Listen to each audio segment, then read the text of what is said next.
আসসালামু আলাইকুম গাইজ, আশা করছি সবাই ভালো আছেন। আলহামদুলিল্লাহ আমরাও ভালো আছি। তো আমি আজকে কোথায় এসেছি, আমি সারাদিন কি করব সে সমস্তটা আপনাদের সাথে শেয়ার করব। আশা করছি আপনারা আমার সাথে থাকবেন। ভেতরে প্রবেশের সাথে সাথে এরকম 3টা মাটির পুতুল যদি আপনাকে ওয়েলকাম জানায়, ব্যাপারটা বেশ আনন্দের, তাই না? আমি আজকে চলে এসেছি সারা রিসোর্টে, গাজীপুর। প্রতি বছরই আমাদের অফিস থেকে অ্যানুয়াল পিকনিকের আয়োজন করা হয়। তো প্রত্যেক বছর আমার হাজব্যান্ড এমপ্লয়ীদের নিয়েই আসে, আমরা কখনো আসি না। কিন্তু এবার যেহেতু সারা রিসোর্টে, আর সেটা 5 স্টার রিসোর্ট, তাই আর এই সুযোগটা মিস করি নাই, আমরাও চলে এসেছি আমার আজকে সারাদিনের আনন্দ ভাগাভাগি করে নিতে। আশা করছি আপনারা আমার সাথে থাকবেন। আমি আজকে এই ভিডিওতে শেয়ার করব এই রিসোর্টের সমস্ত খুঁটিনাটি বিষয়। তাহলে চলেন আমরা শুরু করি। শুরুতে এরকম একটা বেল্ট থাকবে যেখানে আপনার ব্যাগপত্র সমস্ত কিছু চেকিং করিয়ে নিতে হবে। একটা হাতে নিয়েই সামনে পেয়ে যাবেন রিসিপশন, আর তার পাশেই এরকম সিটিং অ্যারেঞ্জমেন্ট করা আছে। এখানে আপনি সমস্ত কিছু কমপ্লিট করে তারপরে ভিতরে এন্ট্রি নেবেন। এখানে একটা ক্যান্টিনও আছে। এই পাশে একটা সিংহ ছিল যেটা কিনা সলিড কাঠের উপরে খোদাই করে এই সিংহের আকৃতি দেওয়া হয়েছে। এটা দেখে আমার কাছে অনেক ভালো লেগেছে।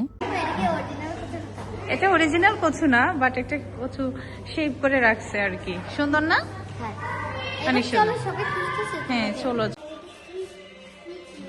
এটাকে হুইল চেয়ার বলে বাবা। ধরো কেউ যদি অসুস্থ হয়ে যায় হঠাৎ করে, বা বয়স্ক মানুষ বা বাচ্চা ধরো হাঁটতে হাঁটতে সে আর পারতেছে না, তখন সে এটা ইউজ করতে পারবে। মানে কোনো অসুস্থ রোগী যদি থাকে বা হঠাৎ অসুস্থ হয়ে পড়ে, তার জন্য এই বেডের ব্যবস্থা এখানে। এখানে চেয়ার আছে বসার জন্য, রেস্টের জন্য। এখানে বিভিন্ন ক্যাটাগরি সোফা আছে, আপনি যেভাবে শুয়ে বসে যেভাবে খুশি ভাবে। এই যে দেখেন আমার ছেলে কি করতেছে, বিভিন্ন পারপাসে ইউজ করতে পারবেন। আপনি কোমর ব্যথা হয়ে গিয়েছে, আপনি একটু সেইভাবে এখানে বসতে পারবেন। খুব সুন্দর করে সাজানো এই বাঁশঝাড়গুলি দেখতে অপরূপ সৌন্দর্য লাগছে। একটু রোদের আলোতে ঝলমল করতেছে, বেশ সুন্দর লাগতেছে। বিশাল বড় এরিয়া, আপনি প্রাণ খুলে নিঃশ্বাস নিতে পারবেন। এই যে আমার ছেলে মেয়ে ইচ্ছা মতো দৌড়াচ্ছে, সবসময় বন্দি থাকে, তাই এখানে এসে যে প্রাণ ভরে নিঃশ্বাস নিচ্ছে। বাতাসটা খুবই মিষ্টি লাগতেছে। নারিকেল গাছগুলি খুবই সুন্দর, যেহেতু শীতকালে একটু পাতা ঝরে গিয়েছে। বিশাল বড় খেলার মাঠ, আমরা একটু পরে যাব খেলার মাঠে, আমাদের প্লেয়াররা খেলা করবে। এখন আপাতত রুমে যাচ্ছে, আর বাগি নিয়ে চলাচল করতে হবে। আব্দুল্লাহ এত সুন্দর পরিবেশ দেখে অবচেতন মনেই গেয়ে উঠছে, দুনিয়া সুন্দর, মানুষ সুন্দর।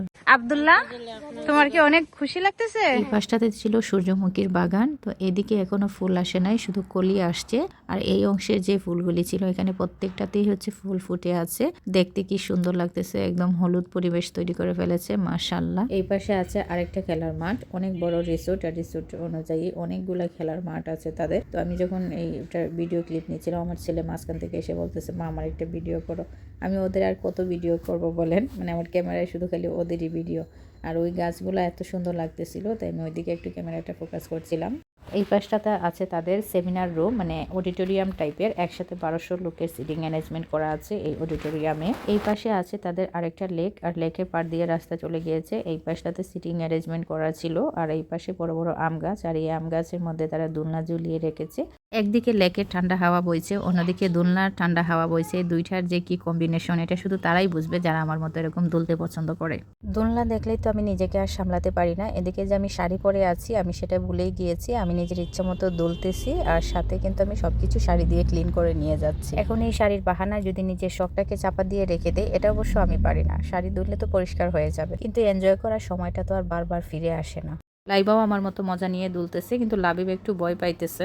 লেকের এই পাশটাতে ছোট্ট একটা পুকুর ছিল, আর পুকুরের চারপাশে এরকম লাল ফুলের সাজানো বাগান ছিল। তো পুকুরের মধ্যে ছোট্ট একটা শাপলা ফুল দেখে যেন মনে হচ্ছে যে হাজারটা লাল সুন্দরীর মাঝখানে বেচারা একলা একটা শাপলা ফুল ফুটে আছে। পুকুরের পাশটাতেই ছিল ব্যাডমিন্টন মাঠ, এখানে 2টা টিম একসাথে খেলা করতে পারবে, এরকম ভাবে ব্যবস্থা করা আছে। মাঠটা বেশ বড়।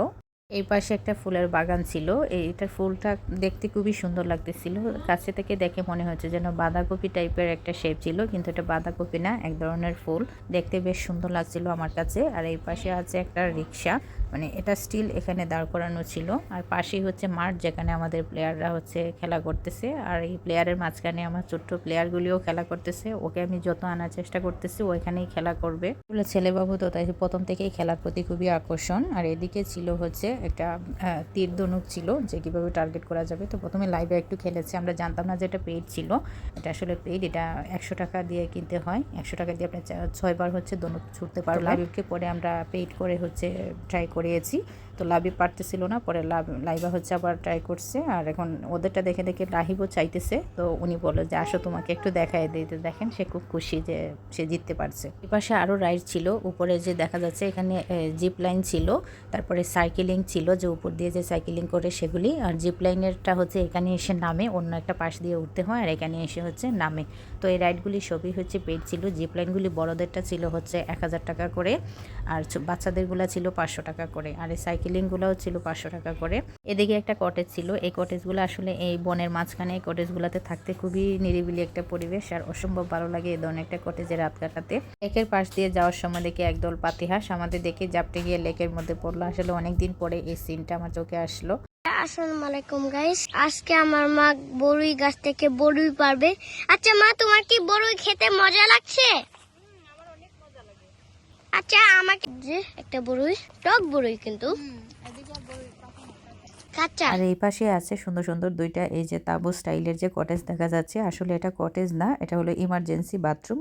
মানে রিসোর্টটা তো অনেক বড়, হাঁটতে হাঁটতে যখন মাঝখানে অনেকে বাথরুমের প্রয়োজন হয় সেই বেসিসে এখানে তৈরি করা। তবে ডিজাইনটা খুব সুন্দর হয়েছে। আর সামনে সুন্দর ফুলের বাগান দেখে আমার পিচ্ছি বলতেছে আম্মুন ছবি তুলে দাও। এখন লাইভে হচ্ছে ছবি তুলে দিচ্ছে। তার স্টাইলটা দেখেন, একবার বসে তো একবার দাঁড়ায়, মানে তার খুব আনন্দ হচ্ছে। এখানে বিভিন্ন ধরনের রাইড আছে, জাম্পিং টাইপের। আমার ছেলে গেছে, দেখি চেষ্টা করে সে পারে কিনা। চেষ্টা করো দেখি, সামনে আগাও। হ্যাঁ মাশাআল্লাহ, এই তো হয়ে গেছে তো, শাবাশ। হ্যাঁ পারছো তো। এগুলো ফিজিক্যাল অ্যাক্টিভিটির জন্য আর কি। দেখি লাইবার সাহস কতটুকু, দেখি লাইবা সমস্তটা পার করতে পারে কিনা। আর পারো না, ভয় পেলে থাক, নেমে যাও। নড়ে, তাহলে নেমে যাও, সাহস লাগবে। আমি উঠবো? তুমি উঠলে হইতেই ভেঙে যাবে।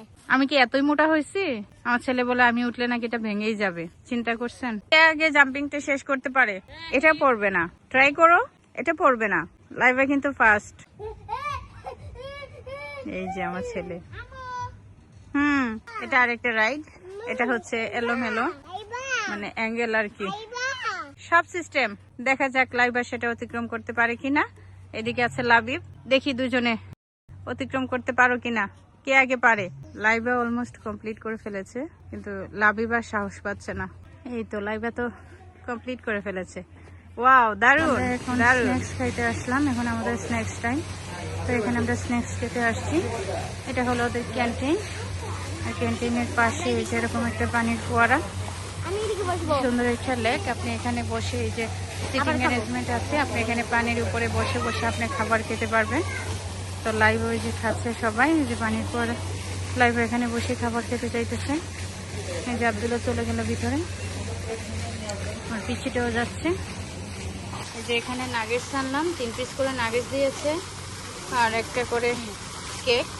সস নিয়ে আসছে, আমি কফি খাবো, একটু কফি নিয়ে আসলাম। এখন পানির উপরে বসে বসে খাবো। এই যে রাহিব খাচ্ছে, এখন এখানে পানির মধ্যে বসে বসে খাবো। মাশাআল্লাহ, পরিবেশটা অনেক সুন্দর। এখানে বসি, এখন একটু বসে বসে ঠান্ডা ঠান্ডায় খাবো। এই এরিয়াতে আছে বাচ্চাদের প্লেগ্রাউন্ড, কিন্তু এখানে যাওয়া হয়নি বাচ্চাদের নিয়ে, কারণ সময় কম, আমাদেরকে পুরো রিসোর্টটা ঘুরতে হবে, তাই এখানে আর যাওয়া হয়নি। যেহেতু খেলনা পেলে বাচ্চাদের অনেক সময় চলে যায়। অবশেষে আমরা আমাদের কটেজে পৌঁছে গেলাম। আর এই যে দেখেন কটেজটা কি সুন্দর লাগতেছে, মাশাআল্লাহ, দারুণ সুন্দর ডিজাইন কটেজটার। একটা কটেজে 3টা রুম আছে, তো আমরা এই সাইডের রুমটা পেয়েছি। আর দরজাগুলির ডিজাইন যে কি দারুণ লাগছিল, এক কথায় অসাধারণ, কি অপূর্ব লাগছে ডিজাইনটা। অবশেষে আমরা রুমে প্রবেশ করলাম। তো রুমে তো অন্ধকার হয়ে আছে, আসলে কার্ড পাঞ্চ করতে হবে। এই কার্ডটা পাঞ্চ করলে হচ্ছে রুমের আলো চলে আসবে। রুমের ডিজাইনটাও খুব অসাধারণ ছিল, অনেক সুন্দর করে ইন্টেরিয়র করা। একটা রিসোর্টে নর্মালি রুমে যা যা থাকে এই রুমটাতেও তাই ছিল, কিন্তু এটার বিশেষত্ব হলো রুমটা খুব সুন্দর করে ইন্টেরিয়র করা ছিল। আর এই ইন্টেরিয়রের কারণেই রুমটাকে এত সুন্দর লাগছিল। তো লাইভে এসেই হচ্ছে টায়ার্ড হয়ে গিয়েছে, তাই সে এসেই হচ্ছে বিছানায় শুয়ে পড়েছে। তো এই পাশে আমি হেয়ার ড্রায়ারটা দেখছিলাম যে তাড়াতাড়ি চুলটা শুকাইতে হবে। তো বাথরুমটাও বেশ বড় সড়ো ছিল। প্রথমে এসে আমি ড্রেসিং টেবিল খুঁজে পাই নাই, পরে এই পাশটা তাকিয়ে দেখি যে এই পাশটাতে ড্রেসিং টেবিল। রুমে এসে প্রথমে আমরা জামা কাপড়গুলি চেঞ্জ করে এখন সুইমিং এর উদ্দেশ্যে রওনা দিয়েছি। আর সুইমিংটা ছিল লেকের ওই পাশে, লেকের উপরে একটা সুন্দর ব্রিজ ছিল, ব্রিজ দিয়ে হচ্ছে আমরা লেকে যাচ্ছি। আর এই যে হচ্ছে সুন্দর লেক, আর এই একটা লেকে নাকি পুরো রিসোর্টটাকে কভার করেছে। আর এই রিসোর্টটার সবচেয়ে বিশেষত্ব হলো যেহেতু শীতকাল, আর শীতকালেতে ফুলের সিজনই, আর যেখানেই ফাঁকা জায়গা আছে এরকম সুন্দর করে ফুল দিয়ে সাজানো বাগান করা। আর এই বাগানগুলো এত সুন্দর লাগতেছিল। আর এই যে রাস্তাটা এত সুন্দর, এই যে এত জায়গা আমরা হাঁটতেছি, সত্যি কথা বলতে কি একটুও কোনো টায়ার্ড লাগে নাই। অনেক সময় আছে না যে হাঁটতে হাঁটতে বিরক্ত লেগে যায়, কিন্তু এই রাস্তাটা দিয়ে আমরা যে এত পরিমাণে হাঁটলাম কিন্তু একটুও বিরক্তি ভাব লাগে নাই। এত সুন্দর লাগতেছিল যে হাঁটতেছি রাস্তাটা এত সুন্দর। এই পাশটাতে কনস্ট্রাকশনের কাজ চলতেছিল, মানে আরেকটা কটেজ এইদিকে বানাবে। বর্তমান সময়ে রিসোর্টের সবচেয়ে আকর্ষণীয় পার্টি হলো এই সুইমিং পুল। আর সেটা যদি হয় 5 স্টার রিসোর্ট তাহলে তো আর কথাই নেই, তার আলাদা বিশেষত্ব থাকে। যেহেতু এখন শীতকাল, তো একটু ঠান্ডার সময়, এই সময়ে সুইমিং করলে ঠান্ডা লেগে যেতে বাচ্চাদের। তো এই যে কোম্পানিটা দেখতে পাচ্ছেন, এটাতে হচ্ছে গরম পানি ছিল আর নিচেটাতে হচ্ছে ঠান্ডা পানি ছিল। বড়দের ক্ষেত্রে সেম, ওইটাতে ঠান্ডা পানি ছিল আর উপরে ছিল গরম পানি। এই যে দেখেন আমার পিচ্চিটা কি আনন্দ নিয়ে সুইমিং করতেছে দেখেন। আমি তো ভাবছিলাম যে সে মনে হয় ভয় পাবে, দেখেন সে একটুও ভয় পাচ্ছে না, ইচ্ছা মতো দোলাইতেছে, তাকে হচ্ছে ওঠানো যাচ্ছে না। তো এই যে দেখেন কি মজা করতেছে। আমার ছেলে দেখেন ওইখানে স্লাইডার ছিল, স্লাইড করে সোজা এসে সুইমিং এ পড়বে। তো আমার বড় ছেলে হচ্ছে সেটা ট্রাই করতেছে। এদিকে আমাদের লাঞ্চের টাইম হয়ে গিয়েছে, কিন্তু আমি বাচ্চাগুলোকে এখনো সুইমিং থেকে উঠাতে পারতেছি না। আমার পিচ্চিটা আরো বেশি, এটাকে যতবার উঠাতে আসি ততবারই সে আরো ইচ্ছা মতো সুইমিং করে। তো সুইমিং করে আমরা সরাসরি খাবার খেতে চলে এসেছি। লাঞ্চে ছিল বাফেটের আয়োজন। তো আমি প্লেটগুলি প্রথমে পরিষ্কার করে দিচ্ছিলাম ওদিকে। তারপরে আজকে আমাদের খাবারের মেনুতে যা ছিল, প্রথমেই সাদা ভাত ছিল এখানে, তারপরে ছিল চিকেন বিরিয়ানি, আলু দিয়ে একটা কারি ছিল, এটা ছিল বল ফিশ কারি, এটা অনেক টেস্টি ছিল। আমি এটা রিফিল নিয়েছি এই খাবারটা। এদিকে ডিমের কারি ছিল, আর এটা ছিল হচ্ছে বাটার চিকেন। এদিকে একটা ফিশ ফ্রাই ছিল, এখানে পাস্তা ছিল, এটা একটা ভেজিটেবলের ছিল, ডাল আছে এদিকে। এটা হলো বিফ মেজবানি, এটা অনেক টেস্টি ছিল খাবারটা। আমি এটা রিফিল নিয়েছি, তবে একটু হার্ড ছিল। ওনাটাতে ছিল ভর্তা, আলু ভর্তা, বেগুন ভর্তা, মিষ্টি কুমড়া ভর্তা। তো এগুলোই হচ্ছে মেইন কোর্সের খাবার ছিল। আর এই তো আমি আমার প্ল্যাটারটা সাজিয়ে নিয়ে এসেছি। তো আমরা সুইমিং থেকে আসতে লেট হয়ে গিয়েছে, তাই এদিকে আমি এসে খাবারটা শুরু হয়ে গিয়েছে, তাই আর আমি একসাথে ভিডিও করতে পারিনি, আমি ধাপে ধাপে নিয়েছি। আমি যখন যেটা খাইতেছিলাম তখন হচ্ছে সেটার একটু একটু ক্লিপ নিচ্ছিলাম। আর কি ছিল হচ্ছে ডেজার্ট আইটেমগুলি, বেশ কয়েক ধরনের ডেজার্টই ছিল। ডেজার্টগুলি মোটামুটি টেস্টিই ছিল, তবে 5 স্টার হিসাবে মানে বাফেটে যে ধরনের খাবার থাকার কথা ছিল, যতগুলি আইটেম থাকার কথা ছিল তার চেয়ে কম ছিল পরিমাণে আইটেম। আর এদিকে হচ্ছে সালাদের কর্নার ছিল, তো এদিকে সালাদের সাথে সস আছে, আবার আচারও ছিল, এদিকে শসা লেবু সবই ছিল। আর স্ন্যাক্স হিসেবে এখানে ছিল চিকেন সমোসা। এখানে একটা বাটিতে এক্সট্রা বাটার ছিল, যার হচ্ছে বাটার লাগবে। এখানে বানও ছিল, বান দিয়ে যে বাটার খেতে ছিল। ভেজিটেবল কর্ন স্যুপটা অনেক মজা ছিল। মেইন কোর্সের খাবারটা আমি 2 বারে নিয়েছিলাম, অল্প অল্প করে। একসাথে নিলে খাবারটা অনেক বেশি হয়ে যায়, কোনো টেস্ট পাওয়া যায় না, তাই আমি অল্প অল্প করে 2 বারে নিয়েছিলাম। আর এদিকে হচ্ছে ডেজার্ট আমি জানিয়েছি। তো এই ছিল আমাদের দুপুরের লাঞ্চের আয়োজনে। খাবারের মান এভারেজ, তবে 5 স্টার হিসাবে আরেকটু ভালো আশা করা যায়। আর এখানে রিসোর্টের পুরো ম্যাপটা দেওয়া আছে, তাদের রিসোর্টে কি কি আছে সমস্তটা এখানে সুন্দর করে লিখে দেওয়া আছে। খাবার শেষ করে আমি বাগি কল করেছিলাম রুমে যাওয়ার জন্য। আমার একটা ভিডিও করুন আমাদের দুই ভাইয়ের। আমরা দুইজন ড্রাইভার সাহেব, কোথায় যাবেন? উঠুন। শেষ পর্যন্ত ড্রাইভার, আমরা শেষ পর্যন্ত মানে ড্রাইভার হয়ে গেছি। শেষ পর্যন্ত হয়ে গেছো? তাও একটা গাড়ি পাইছি। তাই অপেক্ষা করতেছি বাগির জন্য।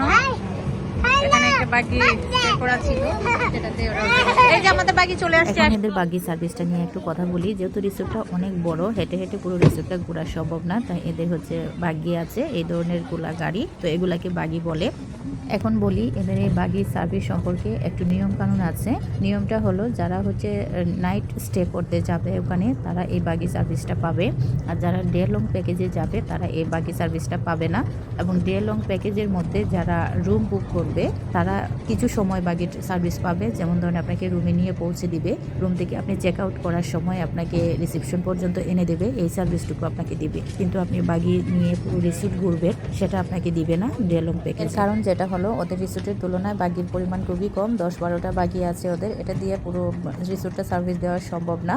ডে লং প্যাকেজে প্রচুর মানুষ আসে, যেমন এখানে আজকে তেজগাঁও কলেজ থেকে ওরা হচ্ছে পিকনিক করতে আসছে, ওরা এখানে নিজেরা রান্না করতেছে, অনেক মানুষ আসছে। ভাগ্যক্রমে আমার এক ম্যাডামের সাথেও দেখা হয়ে গিয়েছে।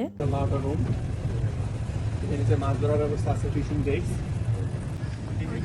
ওই যে হরিণ, হ্যাঁ অনেকগুলা হরিণ,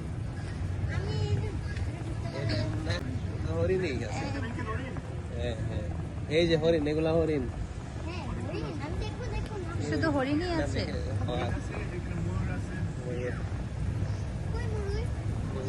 আর এখানে দেখলাম